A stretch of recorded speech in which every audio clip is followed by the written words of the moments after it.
बाहेर छान पाऊस पडत असो किंवा संध्याकाळची वेळ असो, अशा वेळी काहीतरी गरमागरम चटपटीत आणि कुरकुरीत खावंसं वाटतंच.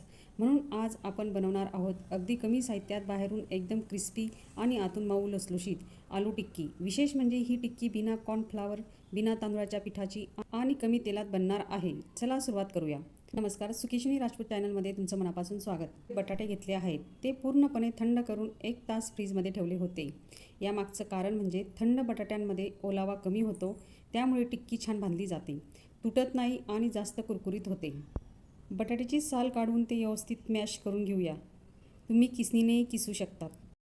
जिरे 1 चमचा, लाल तिखट पाव चमचा, हळद अर्धा चमचा, धनेपूड अर्धा चमचा, मीठ चवीनुसार, अद्रक लसूण मिरची पेस्ट आणि बारीक चिरलेली कोथिंबीर.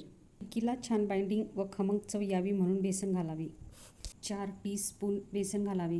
तुम्हाला हवं असेल तर बेसनऐवजी तांदळाचं पीठ किंवा कॉर्नफ्लॉवर मक्याचं पीठ घालू शकतात. टिक्कीला वरून हलकासा रवा लावल्यामुळे ती बाहेरून सोनेरी आणि हॉटेलसारखी दिसते. हाताला थोडं तेल लावून छोटा गोळा घेऊन गोल करावे. हलक्या हाताने दाबून टिक्की किंवा कटलेटचा आकार द्यावा. अशाच पद्धतीने सगळ्या टिक्क्या तयार करून घ्याव्या. आता प्रत्येक टिक्कीला हलकासा रवा लावून घेते. यामुळे टिक्कीला बाहेरून छान कुरकुरीत टेक्स्चर येतं आणि तव्यावर भाजताना एक सुंदर क्रिस्पी लेयर तयार होते.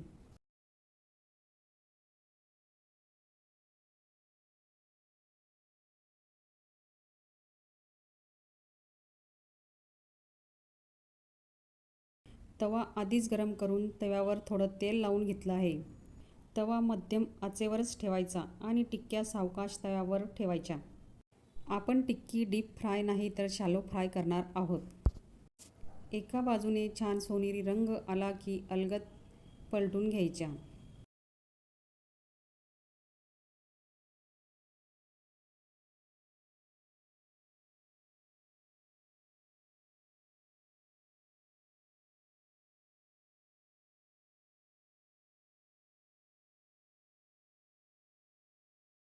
अगदी घरच्या घरी बनवलेली चटपटी आलू टिक्की तयार आहे. जर ही रेसिपी आवडली असेल तर व्हिडिओला लाईक करा, चॅनल सबस्क्राईब करा आणि अशाच सोप्या चविष्ट रेसिपीसाठी पुन्हा भेटूया.